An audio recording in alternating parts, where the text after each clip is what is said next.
শাহীন, আমরা জানি যে ইতিমধ্যেই মরদেহগুলো তাদের বাড়িতে পৌঁছেছে। আসলে শেষকৃত্যের যে আনুষ্ঠানিকতা এখন কোন পর্যায়ে রয়েছে, আপনার কাছে কি কি তথ্য আছে একটু বিস্তারিত আমাদেরকে জানাবেন।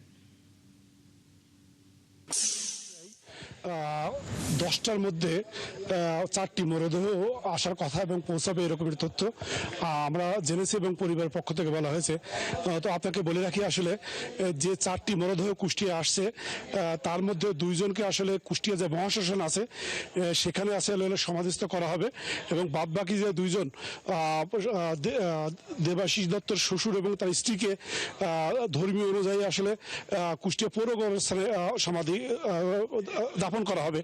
তবে একটা কথা বলে রাখি, আসলে বাংলাদেশের যে 7জন নিহত হয়েছিল তার মধ্যে একজন কিন্তু কলকাতাতে তাকে তার মরদেহটি কলকাতাতেই ওখানেই তার শেষকৃত্য সম্পন্ন হয়েছে এবং যেটি হলো আমাদের ঢাকার সাভারে, সেটি কিন্তু সাভারে সেই মরদেহটি হস্তান্তর করা হয়েছে এবং একটি ছিল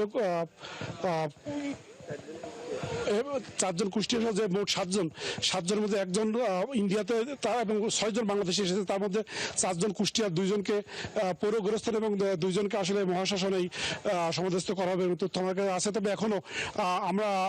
এখনো আমাদের যে 4টি মরদেহ সেটি কিন্তু স্বজনদের বাড়ি পর্যন্ত এখনো পৌঁছায়নি এবং তথ্য আমাদের কাছে আছে। তবে আশা করা যাচ্ছে 10টার মধ্যেই কিন্তু আসলে এই 4টি মরদেহ কিন্তু কুষ্টিয়ায় পৌঁছাবে বলে এরকমই তথ্য বলছে আমাদেরকে এবং পৌঁছানো মাত্রই কিন্তু সময় খুব বেশি নেবে না, হয়তো 10 বা 15 মিনিট আত্মীয় স্বজনের সঙ্গে দেখানো হওয়ার পরে কিন্তু আসলে রীতি অনুযায়ী কিন্তু দুজনকে ভাগ করে আসলে 2 জায়গায় তাদেরকে স্থানান্তর করে যে শেষকৃত্য বা যে সমাধি সেখানে কিন্তু তাদেরকে দাফন করা এবং সমাধি করা হবে, এরকমই তথ্য আমার কাছে আছে।